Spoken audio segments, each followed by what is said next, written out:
বিগত 2-3টা নির্বাচন হওয়ার যে কমিশন যে ছিল এবং নির্বাচন যে করা হয়েছে সেটার আলোকে এখনো কিন্তু মানুষ আস্থায় আনতে পারতেছে না। আমাদেরকে আরো আস্থাশীল হইতে হবে এবং সেটার জন্য কি করা দরকার সেটা আপনারা ভালোভাবে বুঝেন এবং আপনারা উপলব্ধিতে থাকা দরকার। আচ্ছা, নির্বাচনী মালামাল, আমরা যেহেতু ফিল্ডে চাকরি করছি, এই মালামাল কেন্দ্রে পৌঁছানোর ব্যাপারে যে জিনিসটা হয়, এটা আমরা এই যেটা দিনের ভোট রাতে হয় যে বদনামটা আছে, এই যে আগের দিন ব্যালট পেপার নেওয়া হয়, সেক্ষেত্রে যদি আগের দিনই ব্যালট পেপার নেওয়া হওয়ার সিদ্ধান্ত নির্বাচন কমিশন নেন, সেটা পাহারা এবং রক্ষণাবেক্ষণের বিষয়টা নিশ্চিত করতে হবে। এক্সট্রিম মশার কয়েল প্ল্যান্ট ফাইবার দিয়ে তৈরি, তাই সহজে ভাঙে না, সুগন্ধিযুক্ত ও নিরবিচ্ছিন্নভাবে জ্বলে। ডেঙ্গু, চিকুনগুনিয়া বাহি সহ যে কোনো মশার বিরুদ্ধে দেয় এক্সট্রিম সুরক্ষা। আর নতুবা যদি মনে করেন যে কেন্দ্র যেগুলো কাছাকাছি আছে, আমরা ওই ভোটের দিন সকালবেলা আমরা পৌঁছাবো, সেটাও করা যেতে পারে।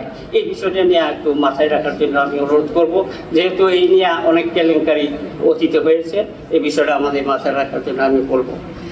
আরেকটা বিষয় দেখা যায় যে নির্বাচন কাজে যারা সম্পৃক্ত থাকে তারা তো নির্বাচন কমিশনের অধীনে হয়ে যায়। তখনকার জন্য তারা যদি কোনো অনিয়ম করে পরবর্তীতে তাদের বিরুদ্ধে কোনো ব্যবস্থা নির্বাচন কমিশনে উল্লেখযোগ্যভাবে নিয়েছে, এটা আমাদের নজরে আসে নাই এবং জনগণ এটা নিয়ে খুব আলোচনা সমালোচনা করে যে নির্বাচন কেন নির্বাচন কমিশনের কথা তারা শুনবে, তাদের তো না শুনলে তো তাদের বিরুদ্ধে কোনো ব্যবস্থা নেওয়া হচ্ছে না। অতীতে এরকম হয় নাই, সেটা যেন দৃষ্টান্তমূলক কিছু শাস্তি দেওয়া হয়, যাতে পরবর্তী নির্বাচন পরিচালনা করতে অনেক সহায়ক হবে। তাদের অপরাধের জন্য যথাযথ শাস্তি পাওয়া দরকার আমি মনে করি।